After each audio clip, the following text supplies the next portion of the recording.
Doamnelor, domnilor, bun regăsit la podcastul Spandugino, o nouă ediție specială ocazionată de o conferință cu totul excepțională pe care am avut-o Fundația Spandugino împreună cu Fundația Academia Civică în suita de conferințe de la Justiția Memoriei, o conferință specială susținută de unul dintre marii istorici ai lumii în acest moment, Stefan Courtois, despre Rusia lui Putin și despre moștenirea criminală a comunismului sovietic. Avem un imens privilegiu să fim împreună cu Stefan Courtois astăzi la podcastul Spandugino. Conform înțelegerii, vom schimba limba, vom vorbi chiar în două limbi începând cu acest moment. Thank you for the privilege of this conversation, Mr. Courtois. Merci de votre accueil. Welcome to the Spandugino's podcast. My first question is a little bit of provocation. The Black Book of Communism. What kind of future does such a book, how does this book speak to the future, actually? Vous savez, quand le livre noir du communisme a été publié le jeudi 7 novembre 1997, je vous assure que je n'avais absolument aucune idée que ce livre aurait un quelconque succès. Donc, je pensais que l'opération Livre Noir, c'est fini. On n'en parle plus. Et depuis 25 ans, on ne parle que de ça. Et bien entendu, à l'époque, je n'ai pas pensé vraiment que ce livre pouvait parler du futur. Sûrement pas. La preuve, on était en 1997, et encore en 2009, donc encore plus tard, j'ai organisé à Paris un grand colloque international de 3 jours, intitulé « Sortir du communisme, changer d'époque ». Donc en 2009, je pensais encore qu'on allait sortir du communisme vraiment, et changer d'époque. Nous voyons aujourd'hui qu'on n'est absolument pas sorti du communisme. Monsieur Poutine est l'héritier de Lénine, de Staline, de Brejnev, etc., sous une autre forme, mais c'est un héritier. Et il maintient l'héritage de violence, l'héritage de terreur, l'héritage de prédation, l'héritage d'agression, qui a été caractéristique du régime totalitaire soviétique. What kind of relation is there between these two books, the Black Book of Communism and the Vladimir Putin's Black Book? Ce sont deux livres qui répondent à une méthode tout à fait différente, quelque part. Le livre noir du communisme, c'était le résultat d'un travail de plusieurs années. C'est-à-dire que quand les archives se sont ouvertes à Moscou, un certain nombre d'historiens, dont plusieurs des principaux auteurs du livre noir du communisme, sont allés à Moscou. Ils ont commencé à mieux comprendre qu'est-ce que c'était réellement ce régime communiste, et c'est à cause de l'ouverture des archives que nous avons engagé ce travail de plusieurs années et que nous avons publié ce livre noir du communisme, qui est un travail d'historien, et pour les historiens et pour l'histoire. Le livre noir de Vladimir Poutine, c'est tout à fait différent. Quand M. Poutine a attaqué l'Ukraine, le 24 février 2022, je quittais Paris pour aller en province donner des enseignements. Et pendant 2 jours, donc pendant 2 jours, pratiquement je ne savais pas ce qui se passait. Je n'avais pas le temps de suivre les informations. Quand je suis rentré à Paris le 26 février, d'un seul coup, j'ai découvert à la télévision, les journaux, tout. Je dis, mais qu'est-ce qui se passe? Mais c'est une véritable attaque, c'est une guerre. Ça m'a mis vraiment en colère. Là, j'ai dit, c'est insupportable. Et puis quand même, insupportable parce que je pensais à mes amis historiens russes de Mémorial et à mes amis historiens ukrainiens. Et je me disais, mais qu'est-ce qui va se passer? On ne peut plus se parler, ça va être, ils vont s'entretuer. Bon, donc j'étais vraiment furieux. Je suis allé me coucher en me disant, je ne peux rien faire. Qu'est-ce que je peux faire? Je ne peux rien faire. Et à 5 heures du matin, d'un seul coup, je me suis réveillé.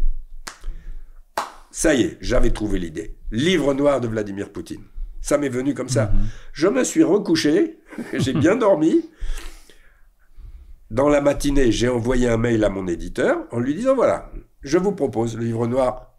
Et puis bon, je me suis dit, on ne sait pas qu'est-ce qu'il va répondre. Le lendemain, dimanche, à 11h du matin, il m'a répondu. Formidable, on fait le livre immédiatement. Bon, alors là, c'est moi qui étais bloqué, parce que évidemment, je n'avais aucun livre de prêt. Il fallait tout préparer. Donc, vous voyez, c'est deux situations très différentes. Le livre noir du communisme, c'était vraiment un travail de fond, une réflexion de fond. Là, c'était vraiment une réaction à une situation intolérable, mais avec quand même toute la méthodologie universitaire, etc., puisque les auteurs sont des universitaires très connus, très spécialisés, et il y a énormément de... Il y a plus de 600 notes de référence dans le livre. Donc, c'est vraiment un livre pédagogique pour que les Français qui n'ont pas compris qui était M. Poutine finissent par comprendre qui il est, un homme du KGB. Is Putin fundamentally a communist or is much more than that? Alors, ce qu'on explique dans le livre, c'est que, incontestablement, M. Poutine est un homme soviétique. C'est un homo soviéticus. Jusqu'à ses 40 ans, c'est-à-dire jusqu'en 1991, il a vécu en Union soviétique, il a adhéré au régime, il a adhéré à l'idéologie du régime.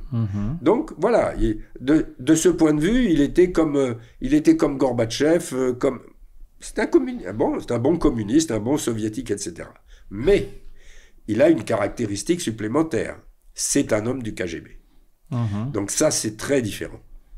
Parce que dans l'histoire de l'URSS, dès le début, dès 1917-18, Lénine, évidemment, c'est le parti communiste qui commandait, avec Lénine à sa tête. Mais très vite, il a fait créer une armée rouge, armée de guerre civile, bon. Et surtout, dès le mois de décembre 1917, il a fait créer la Tchéka, bon, qui est l'ancêtre du GPU, NKVD, KGB. La Tchéka, qu'est-ce que c'est? Beaucoup de gens, d'historiens, etc., disent, bon, c'était la police politique du régime soviétique. Moi aussi, j'ai dit ça longtemps. Mais maintenant que j'ai réfléchi à tout ça, je ne suis plus d'accord avec cette définition. Des polices politiques, même les régimes démocratiques ont des polices politiques, de renseignement, etc., bon, de surveillance. Le KGB, enfin la Tchéka, devenue KGB, c'est tout à fait autre chose. C'est l'organe de la terreur. L'organe de la terreur, c'est le cœur du régime totalitaire. Si les dirigeants totalitaires n'instaurent pas la terreur, ils vont perdre le pouvoir automatiquement.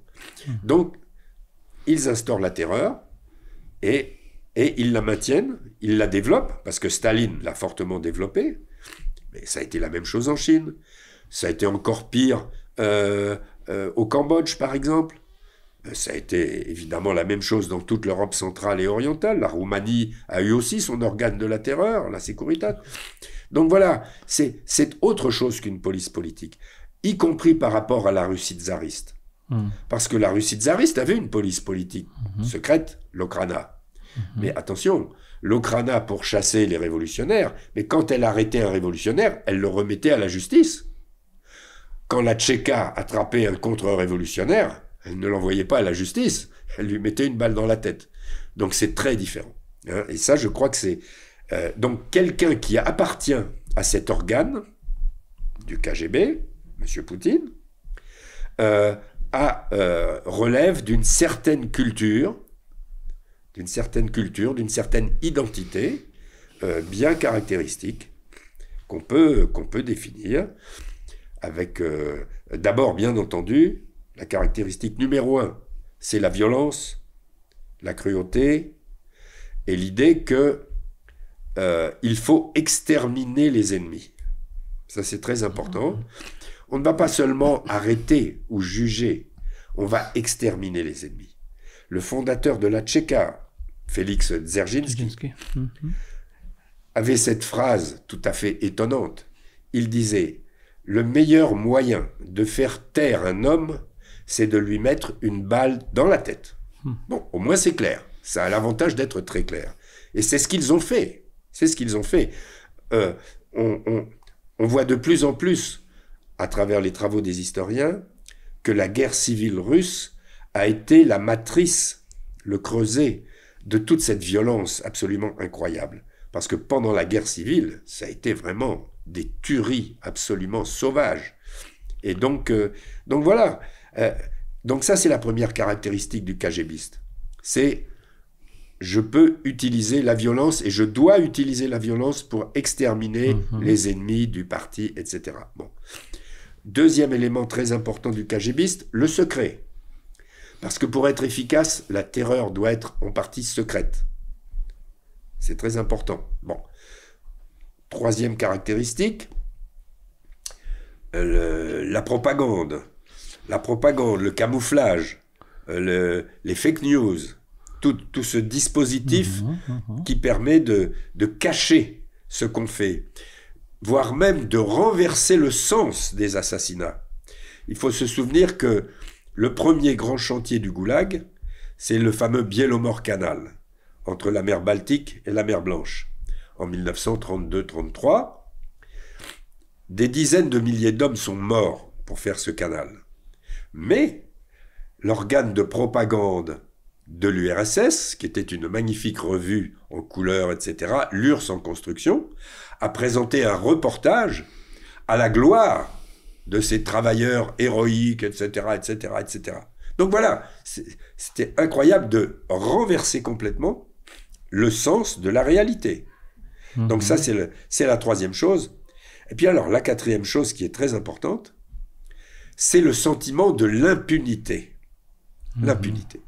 Nous pouvons faire ce que nous voulons. Nous ne risquons rien. Il ne nous arrivera rien. Et d'ailleurs, c'était depuis le début. Parce que au printemps 1918, la Tchéka commençait à se conduire d'une manière tellement abominable que beaucoup de communistes, Boukharine, etc., ont dit « Mais il faut arrêter, c'est affreux ». Mais Lénine a dit « Non, non, non, un bon communiste est un bon tchéquiste ». Donc voilà, c'était très clair, c'était très clair.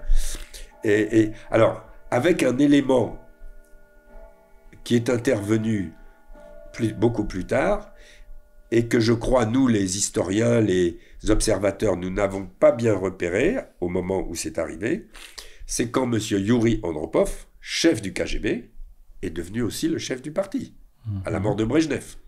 Donc ça, pour les gens du KGB, c'était quelque chose, c'était presque le Graal. Ça y est, ils étaient au pouvoir suprême, eux. Ça n'était plus le parti. Et donc, on sait très bien que lors du putsch contre Gorbatchev, en 1991, le chef du KGB était dans le putsch. Ah oui.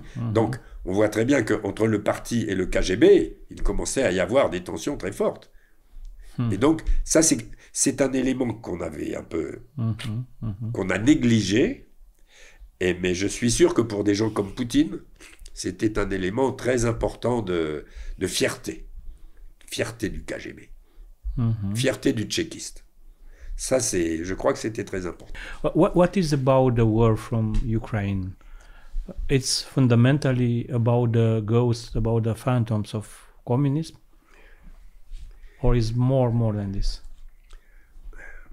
Non, je pense que, bon, Poutine a été communiste, mais ça n'est pas le plus important.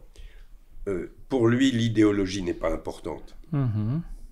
Il change d'idéologie, communiste, nationaliste, ultranationaliste, etc. L'important, c'est le pouvoir.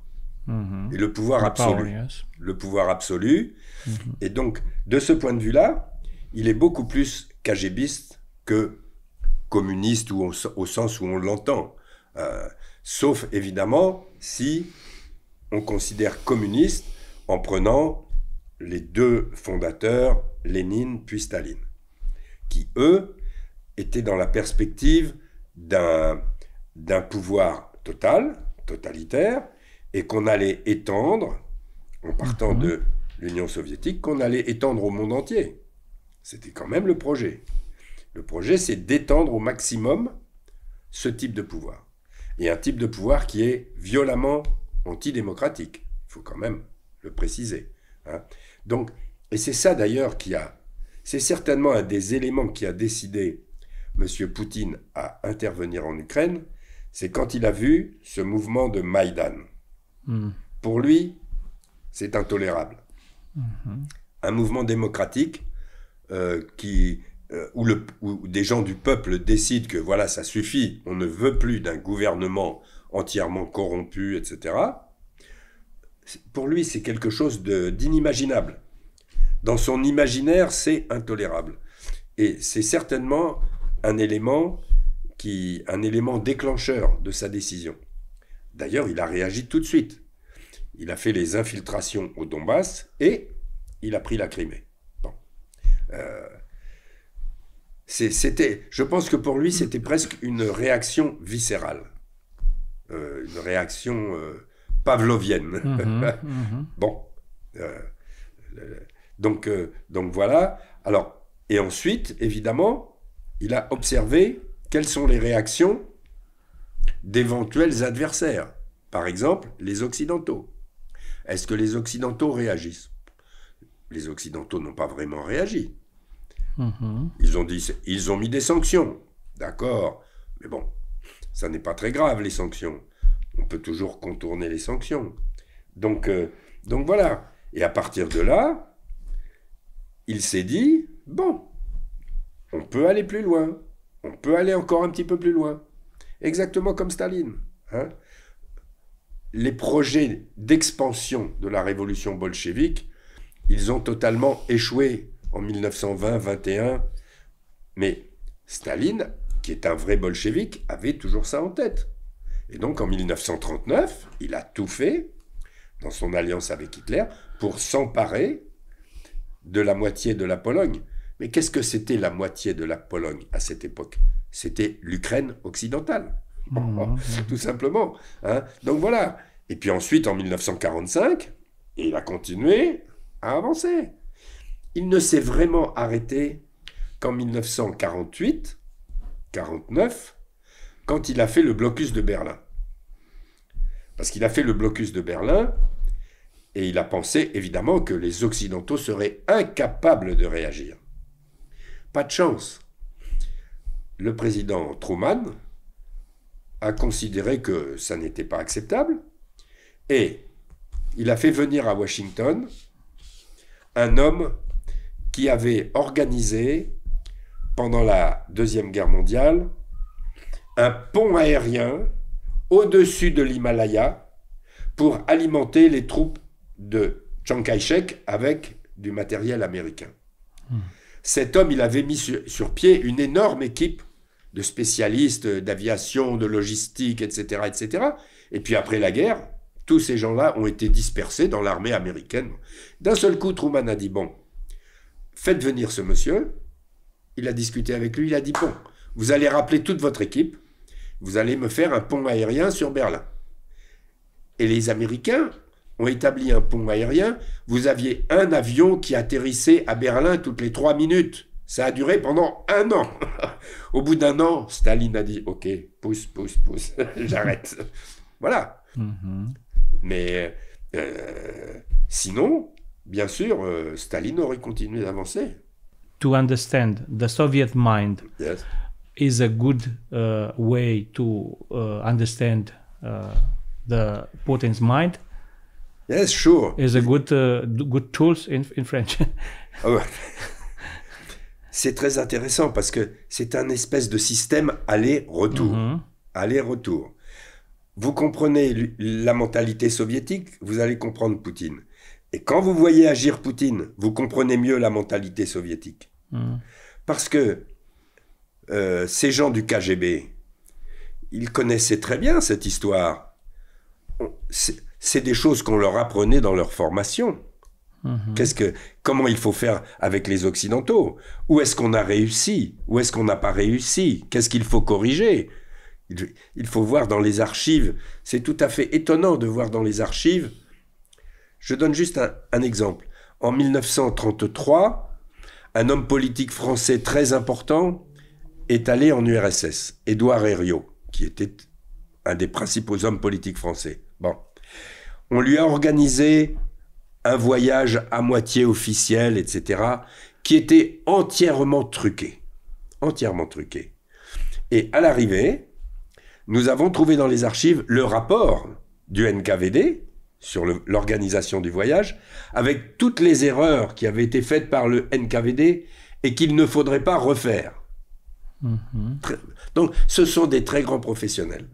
Vous pouvez dire tout ce que vous voulez des communistes et du KGB, mais ce sont, dans leur spécialité, ce sont des grands professionnels, très méticuleux, et c'était la caractéristique de Staline.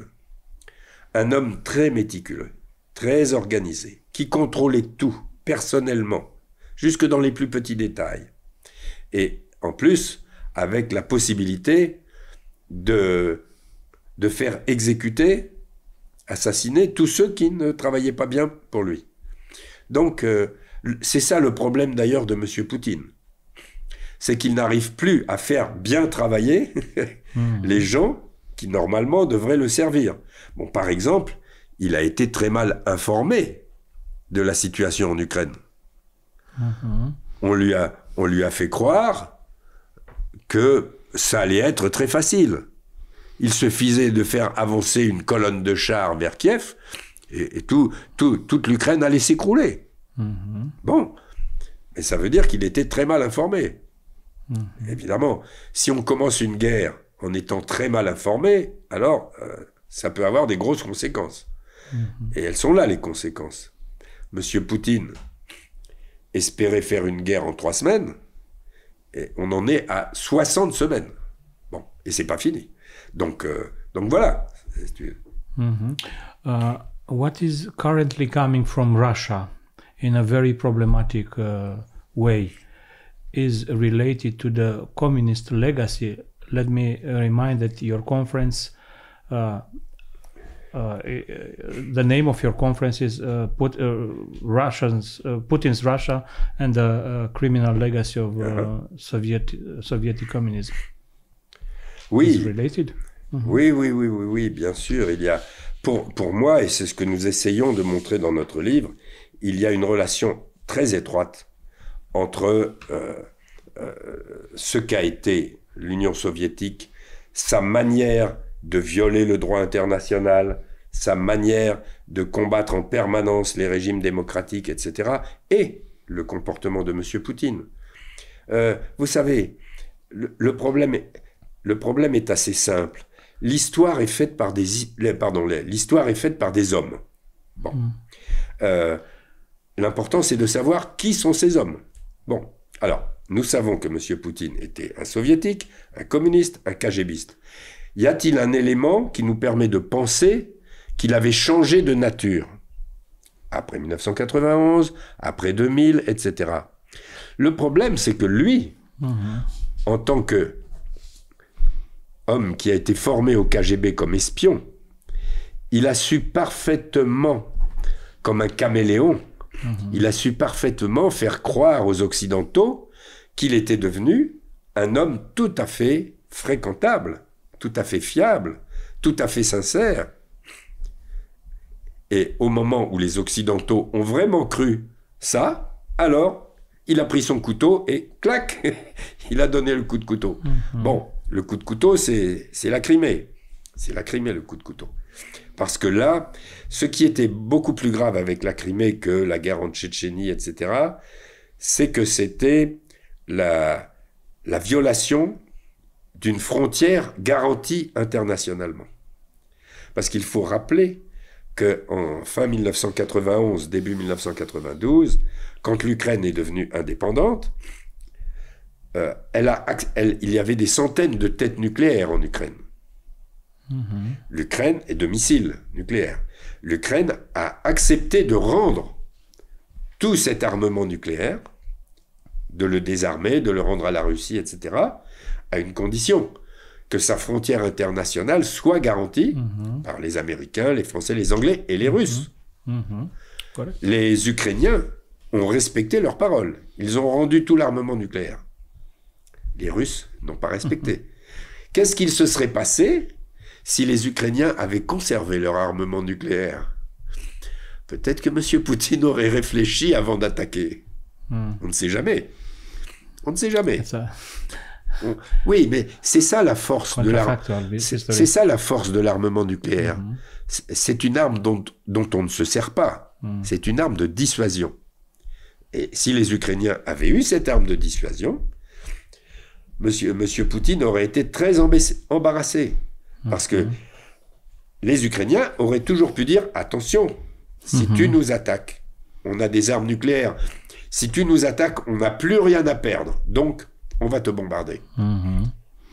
In an analytical way, what is the criminal legacy of the Soviet regime and what kind of present does this legacy have?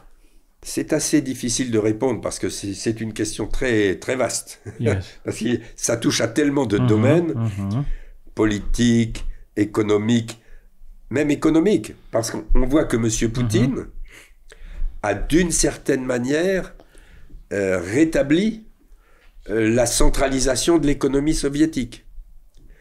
Dans les années 90, les fameux oligarques se sont emparés de toutes les richesses de la Russie, mais à partir de 2000, Poutine a dit « Ah, attention, toi, tu as le droit de garder le gaz, mais sous mon contrôle.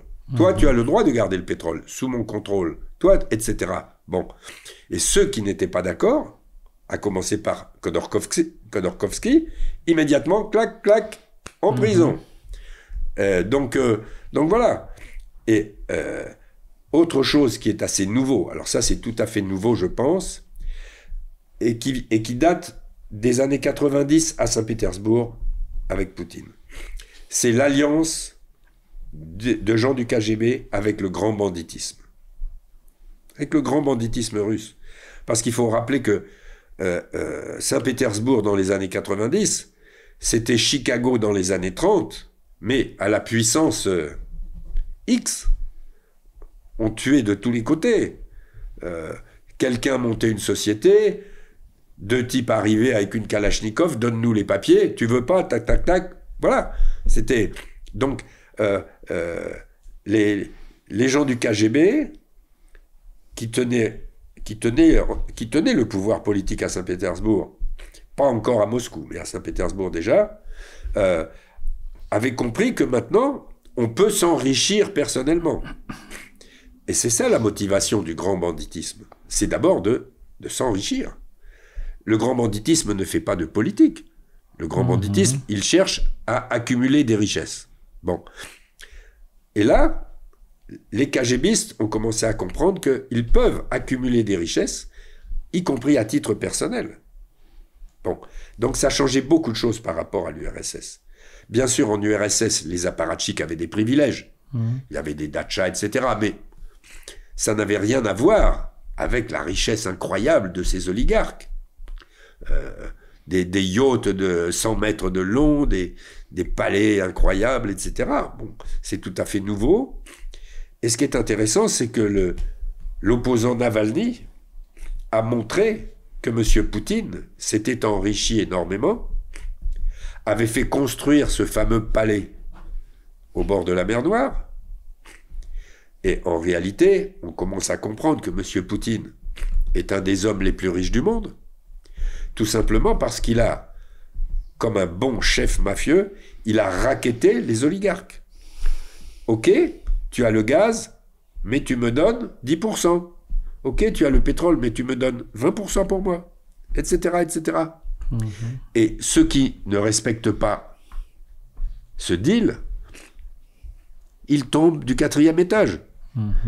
Ils tombent de leur yacht dans la mer, ils ne savent pas nager. Ils se suicident avec toute leur famille, etc., etc. Donc, voilà, la terreur est là. La terreur est là. Il faut marcher sous les ordres du chef. Mais on pourrait presque dire du capo di capo de la mafia italienne. C'est ça le problème. C'est qu'en réalité, si M. Poutine attaque l'Ukraine, c'est parce que l'Ukraine est un pays riche et qu'il avait bien l'intention de s'en emparer. C'est un pays riche en particulier à cause de l'agriculture.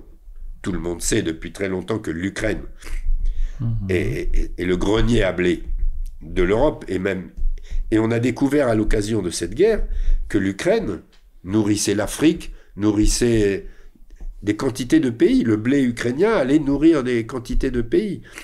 Donc c'est ça que M. Poutine voulait prendre. Hein, et avec beaucoup d'autres choses, c'est quand même... le moteur numéro 1 de la guerre, très souvent, c'est le pillage. Et M. Poutine était bien décidé à piller l'Ukraine. D'ailleurs, il l'a dit dans un discours, il y a plusieurs années, il était un peu énervé, il a dit « Les Occidentaux veulent nous priver d'un juteux morceau. » Un juteux morceau, c'est quand vous avez un plat qui arrive sur la table, il y a toujours un morceau qui est le meilleur morceau. C'est celui-là qu'il veut prendre. C'est tout à fait surprenant de la part d'un chef d'État aussi important d'entendre ce type de discours. Mais ça n'est pas nouveau. Si Adolf Hitler fait la guerre à l'Union soviétique, c'est d'abord pour s'emparer de l'Ukraine. Parce qu'il a de grands projets pour l'Ukraine. On va exterminer les Slaves et on va installer des colons allemands dans les riches terres ukrainiennes, et ça va être le Reich de Milan, etc., etc. Bon, tout à fait incroyable. L'Ukraine, tout le monde veut l'Ukraine. What kind of test is this war from Ukraine? What kind of test is this one? Of test? Ah. Yes, in the moral sense, in historical sense. Oh, je pense que c'est ce qui se passe là. It's a turning point. Oui, je pense même que c'est le point final du 19e siècle et du 20e siècle. Parce que la géopolitique qu'il y a dans la tête de M. Poutine, c'est une géopolitique du 19e siècle. Où on croyait que la puissance venait des territoires qu'on possédait. Or, on sait très bien aujourd'hui que la puissance ne vient pas des territoires qu'on possède. La puissance vient des capacités technologiques, des capacités techniques de production, des capacités financières. Bon. Mais M. Poutine reste dans cette vieille géopolitique du 19e siècle, où voilà, c'est l'Empire russe. C'est l'Empire russe. Bon. Mais l'Empire russe, c'est fini depuis longtemps. L'Empire russe, il devrait se souvenir, M. Poutine, que au 19e siècle et encore au début du 20e siècle, l'Empire russe était qualifié de prison des peuples, la prison des peuples. Bon.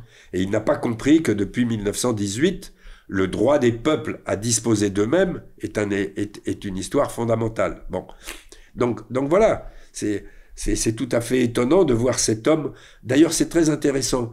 Je crois que c'est Jonathan Little qui a, dans un texte publié en France sur la guerre en Ukraine, qui a dit la chose suivante. Monsieur Poutine est un homme du 19e siècle qui mène une guerre du 20e siècle. et on est au 21e siècle. Voilà, c'est ça le problème. Regarding to this legacy, criminal legacy of the Soviet regime, outside Russia, especially in particular in the West, has been cultivated blindness to what comes toxic from Russia. Oui, il y a eu deux phénomènes concomitants. D'un côté, effectivement, une espèce d'aveuglement des Occidentaux face à l'évolution de la Russie de Poutine. Bon. Il était clair qu'on allait de plus en plus vers une dictature, mais les Occidentaux n'y faisaient pas très attention. Alors, pourquoi? D'abord parce qu'ils espéraient que la Russie allait rentrer dans une voie démocratique. Moi aussi j'ai espéré ça. Bon. Hein? Et puis, de l'autre côté, M. Poutine a tout fait pour leur faire croire qu'il était en train d'entrer dans une voie démocratique. Mais il savait très bien qu'il n'y allait pas. Et donc, c'est très intéressant de voir que de 2000 jusqu'à 2007, Poutine a tenu des discours presque normaux sur le plan international, des relations internationales. Il a d'ailleurs été accueilli au sein du G7, etc. Il y avait même, on lui a même presque proposé de rejoindre une espèce de commission de travail avec l'OTAN, etc. Bon, donc il était bien accueilli. Monsieur le président Bush, W. Bush, était très admiratif de Poutine. J'ai vu dans ses yeux, etc. Bon. En 2007, à Munich, Poutine a fait un discours où il a commencé à montrer de l'agressivité. Mais on n'y a pas fait attention. Les Occidentaux n'ont pas fait attention. Il dit oui, il est un peu énervé, mais bon, ça va passer. Et puis ensuite, bon, petit à petit, il a avancé, et il n'y avait toujours pas de réaction. Presque pas de réaction en 2008 sur la Géorgie. Bon. Donc il a continué. Alors, qu'est-ce qui se serait passé s'il n'y avait pas eu Maïdan? On peut refaire l'histoire. S'il n'y avait pas eu Maïdan, on aurait eu tout simplement le régime Yanukovych qui aurait continué, qui serait devenu de plus en plus corrompu et de plus en plus soumis à la Russie, tout simplement, comme la Biélorussie. On aurait eu en Ukraine le même processus qu'en Biélorussie. Bon. Mais bon, les Ukrainiens ont décidé autrement. In other words, is there in the West a lot of complicity? Are there a lot of useful idiots? Alors oui, il y a eu beaucoup de complicité et surtout des complicités de corruption. De corruption. Je pense que l'exemple le plus caractéristique, c'est l'exemple de Gerhard Schröder. L'exemple de Gerhard Schröder est tout à fait caractéristique. Parce que Monsieur Poutine, en bon espion qu'il a été formé, à un moment donné, une fois que Schröder n'était plus chancelier, il s'est adressé à Schröder presque personnellement. Et là, il y a un élément très important qui joue, c'est que Poutine parle parfaitement l'allemand. Il a été formé au sein du KGB pour ça. Pendant plusieurs années, il a eu un professeur d'allemand personnel. On l'a préparé à aller en Allemagne. Donc ça, c'est un élément très important qui joue. Donc, en parlant en allemand, il s'adresse à Schröder et il lui fait une grande opération sentimentale. Ah, Gerhard, quel grand malheur! Ton père a fait la guerre. Quel grand malheur! Mon père a fait la guerre. Ils se sont combattus. La guerre, grosse malheur, etc. Il faut absolument... Maintenant, c'est fini. C'est fini. Alors, Gerhard, oui. Bon, alors, Gerhard, l'Allemagne a besoin de gaz. Oui, c'est très important pour l'économie allemande. Ok, je vais te vendre du gaz pas cher. Vraiment un très bon prix. Bon, ok. Bon, alors, Gerhard, c'est toi qui vas être l'homme important qui va être au centre de cette négociation et de ce contrat sur le gaz. Oui. Alors, si c'est ça, on va te mettre dans la direction de Gazprom. Comme ça, tu sauras exactement qu'est-ce qui se passe, etc. Oui. Bon, si tu es à la direction de Gazprom, il est normal qu'on te paye. Bon, on va te donner $1 million par an. Ça va? Ok? Donc voilà. Et ça dure depuis 15 ans. Mais dans quel pays on peut voir une chose pareille? C'est de la corruption à ciel ouvert et à grande échelle. Parce qu'il n'y a pas que Gerhard Schröder. Tous les chefs des grandes entreprises d'énergie allemandes, BASF, etc., ils ont tous été embobinés comme ça. Bon. Et à travers un homme qui est un homme de la Stasi et qui a travaillé en RDA avec Poutine, Monsieur Warnig. Monsieur Warnig, un officier supérieur de la Stasi, qui est depuis des années et des années au centre de toute cette affaire du gaz. Bon. Une affaire du gaz où l'Ukraine était déjà impliquée. Parce que pour faire Nord Stream 1 puis Nord Stream 2, les Russes ont tout fait pour empêcher le gaz de passer par les gazoducs ukrainiens. Ils ont accusé l'Ukraine de voler le gaz, ils ont accusé l'Ukraine de toutes sortes de choses, ils ont même à certains moments arrêté de faire passer le gaz. Donc voilà, c'est une mise en scène bien calculée pour faire ce Nord Stream 1 qui a court-circuité l'Ukraine et la Pologne, qui a supprimé les gazoducs ukrainiens et polonais. Et pour faire ça, M. Schröder a été très important. Parce que les Finlandais et les Suédois ne voulaient pas de ce gazoduc dans la Baltique. Mais en Finlande et en Suède, il y a eu à certains moments des premiers ministres sociodémocrates.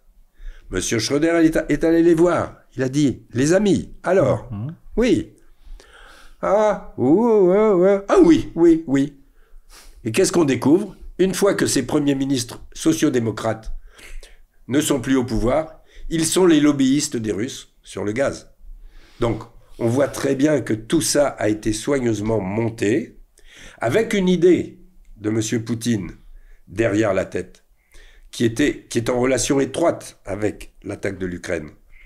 C'est que si on peut exercer un chantage très fort sur l'Allemagne, et si on attaque l'Ukraine, l'Allemagne ne pourra pas bouger. C'est ça l'idée. C'est, si on attaque l'Ukraine et que les Allemands veulent protester, on va dire, attention, on coupe le gaz. Oui. Chantage au gaz, évidemment. Et ça, c'est une nouvelle forme de la manœuvre de Staline en 1939. En 1939, Staline s'est servi de l'Allemagne pour s'emparer de la Pologne orientale. Mais qu'est-ce que c'est la Pologne orientale? C'est l'Ukraine occidentale. Exactement. Donc voilà. Hein. Donc c'est ça qui est un peu impressionnant chez ces ex-communistes et KGBistes, c'est que voilà, il y a des projets stratégiques de longue durée, il y a eu des manœuvres qui ont réussi, on va les refaire. Il y a des manœuvres qui ont raté, on ne va pas recommencer. Donc voilà, il y a toute une mémoire de toute cette bataille stratégique avec l'Occident, avec les démocraties, etc. Ils connaissent ça très bien. In your opinion, how deeply is Russia infiltrating the West with its dangerous, even toxic narratives? Oui, bien sûr. Et ça a commencé très tôt. En 2005, M. Poutine a publié dans Le Figaro, journal de droite en France, une pleine page, une page entière, sur les leçons de la Deuxième Guerre mondiale. Je ne sais pas si c'est lui qui a écrit, mais enfin, il a signé. Bon. Ce texte, Brejnev aurait pu le signer. Bon. Donc, moi, quand j'ai lu ça, j'ai été quand même choqué, et j'ai lu de très près. Et là, il y avait deux petites musiques qui, dans mon oreille, me disaient « Attention, attention, on est dans la continuité du communisme soviétique. » La première chose, c'était que Poutine ne parlait que de la Grande Guerre patriotique. C'est-à-dire que, pour les Russes, la Deuxième Guerre mondiale ne commence que le 22 juin 1941. Mais, et l'alliance avec Hitler? Qu'est-ce qu'on en fait? Ah, mais on n'en parle pas. Ça n'existe pas. Mais la Deuxième Guerre mondiale, elle commence bien par une alliance entre Hitler et Staline. Et le 17 septembre 1939, l'armée rouge est bien rentrée en Pologne. En juin 1940, l'armée rouge est bien rentrée dans les États baltes, en Bessarabie, en Bucovine du Nord. Bon, c'était quoi? C'était pas la guerre? C'était quoi? Bien sûr que c'était dans le cadre du début de la Deuxième Guerre mondiale. Donc ça, c'est le premier narratif très important, c'est de faire croire que la Russie n'est entrée en guerre que le 22 juin 1941 parce qu'elle a été attaquée par Hitler. Ce qui est complètement faux. Sur le plan historique, c'est complètement faux. Et puis alors, il y avait un deuxième élément qui, pour moi, a attiré encore plus mon oreille. C'est que dans ce texte, Poutine a repris la manipulation que le KGB avait fait à propos de Katyn. Parce que, comme vous le savez, évidemment, les soviétiques étaient très embêtés par cette affaire du massacre de Katyn, des officiers polonais découverts par les nazis. Donc, dans les années 60, le KGB a fait une opération de camouflage, je dirais. Ils ont trouvé un village de Biélorussie, qui s'appelait aussi Katyn, pas tout à fait avec la même orthographe. Le premier, c'est K-A-T-Y-N. Le biélorusse, c'est K-H-A-T-Y-N. Bon. C'est un village qui a été brûlé par les nazis. Et donc, avec ce village biélorusse, le KGB a créé ce qu'on peut appeler un souvenir écran, qui masque le souvenir du vrai Katyn. C'est aller plus loin. Ils ont fait un mémorial autour de ce village. Ils ont même réussi à faire venir un président américain qui s'est recueilli, je crois que c'était Ronald Reagan, qui s'est recueilli là. Donc voilà. Et quand j'ai vu ça, j'ai dit bon, ça c'est opération KGB, c'est clair et net. Et alors c'est aller plus loin parce que avec un ami, nous avons décidé de répondre dans le Figaro. Et finalement, au bout d'un mois, le Figaro a publié notre réponse que nous avions intitulée « Les leçons d'histoire du professeur Poutine ». Bon. Et on était en 2005. En 2005, déjà, je disais déjà tout ça dans le Figaro. Hein. Donc, vous voyez, c'est des choses qui viennent de loin. Ces gens du KGB, ils ne travaillent pas dans l'instant. Ils ne travaillent pas dans l'immédiat. Ils travaillent dans la continuité, dans la durée. On a le temps. On a le temps. Bon. Si on ne peut pas le faire en 1 an, on le fera en 3 ans. C'est pas grave. Mais il faut y arriver. The history is on the repeat mood. You believe in this perspective? Pas exactement, parce que bien sûr, l'histoire ne se répète jamais. Nous sommes en train de parler, et dans 2 minutes, ce ne sera déjà plus la même histoire. Bon. Mais quand même, il y a quand même des processus récurrents. Il y a des traditions. Il y a des pays qui ont des traditions. Les États-Unis ont des traditions. La France a des traditions. L'Union soviétique avait des traditions qui se sont maintenues à travers ce canal de M. Poutine et d'un certain nombre d'autres gens. Et bien sûr que des hommes politiques, quels qu'ils soient d'ailleurs, hein, que ce soit le général de Gaulle, Eisenhower, etc., ils réfléchissent tous en fonction de l'histoire passée. Ils essaient de tirer des leçons. Parfois, ils essayent de ne pas refaire la même erreur. Parfois, si l'opération précédente a très bien réussi, par exemple, s'emparer de la moitié de la Pologne sans tirer un coup de fusil, alors on va refaire la même opération. Simplement, M. Poutine, ça n'est pas Staline. Il est beaucoup plus bête. Staline était un homme très supérieur, très supérieur. Il a pu se tromper certaines fois, mais quand on voit ce qu'était la Russie bolchevique au moment de la mort de Lénine, en janvier 24, et où était la Russie bolchevique en 1945, on est obligé de dire félicitations, bravo, même si c'est très mal, même si c'est totalitaire, etc. Mais d'un point de vue de professionnel politique, quel génie, quel génie, il faut reconnaître. Sauf que Staline était un énorme travailleur, c'était un homme extrêmement méticuleux, qui contrôlait tout, jusque dans les détails, qui travaillait énormément, contrairement à ce qu'on a dit, qu'il passait son temps à boire, à chanter. C'est évidemment complètement faux. Les archives nous montrent le contraire. Hein. Et les archives, à ce niveau-là, c'est très important, parce que ça, les archives, on ne peut pas les discuter. Ce sont les archives authentiques. Bon. Donc voilà. Et donc, Staline était un homme très supérieur, qui avait une expérience du combat politique, du combat militaire, etc., à travers la guerre civile, etc., infiniment supérieure à celle de Poutine. Et donc, ce qui est impressionnant, c'est que, à peu près en 2 ou 3 semaines, au bout de 2 ou 3 semaines, en Ukraine, M. Poutine avait atteint exactement le contraire de tous ses objectifs. C'est quand même extraordinaire. Il voulait s'emparer de l'Ukraine en 3 semaines. C'est raté. Grâce au gaz et au chantage sur l'Allemagne, il voulait que l'Union européenne ne réagisse pas. C'est raté, au contraire. Ça a resserré toute l'Union européenne. Bon. Il voulait que l'OTAN soit écartée de... Au contraire, d'un seul coup, l'OTAN renaît, et même, incroyable, un pays comme la Suède, qui est neutre depuis un siècle et plus, décide de rentrer dans l'OTAN pour se protéger de la Russie. Incroyable. Il voulait découpler l'Europe et les États-Unis et écarter le plus possible les États-Unis de la Russie.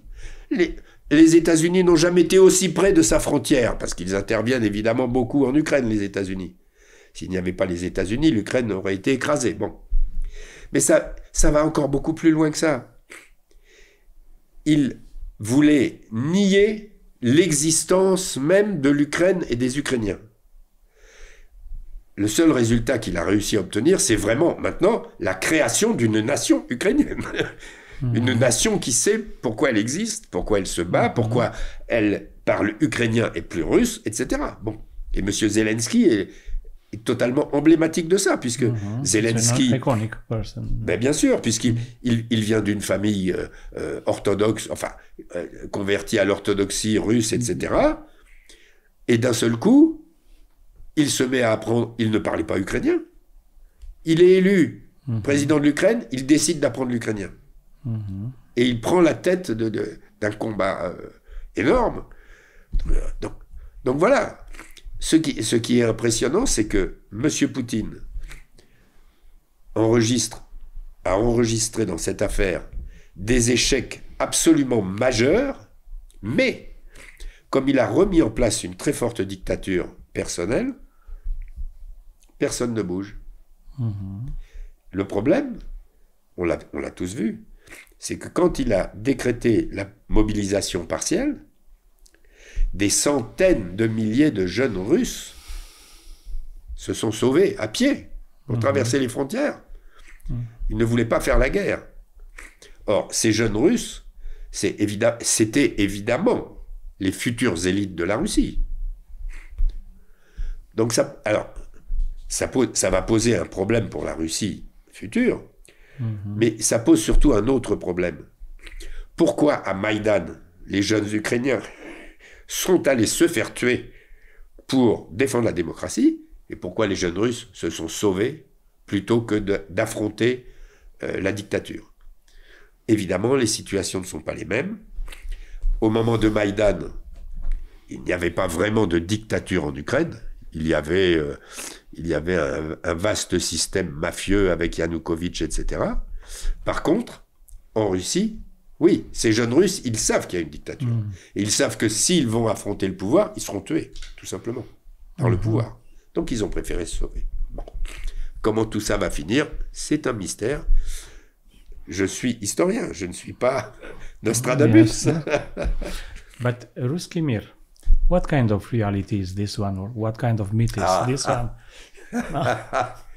Ça, c'est extraordinaire, oui.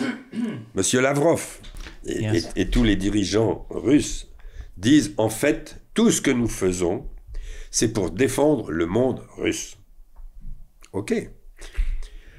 Et je ne sais pas si vous avez vu, il y a un diplomate britannique, vous savez que les Britanniques ont toujours un humour assez spécial. Il y a un diplomate britannique qui s'est adressé à Lavrov, à l'ONU, une fois où il passait à l'ONU. Il dit, chers collègues, vous nous parlez du monde russe. Mais qu'est-ce que c'est le monde russe? Lavrov répond, le monde russe, c'est partout où des gens parlent russe. Et alors l'anglais, il dit, oh, mais Effectivement, c'est une idée merveilleuse. Nous allons y réfléchir parce que dans le monde, il y a beaucoup de gens qui parlent anglais. Et donc, nous avons à avoir en charge de défendre le monde anglicisant.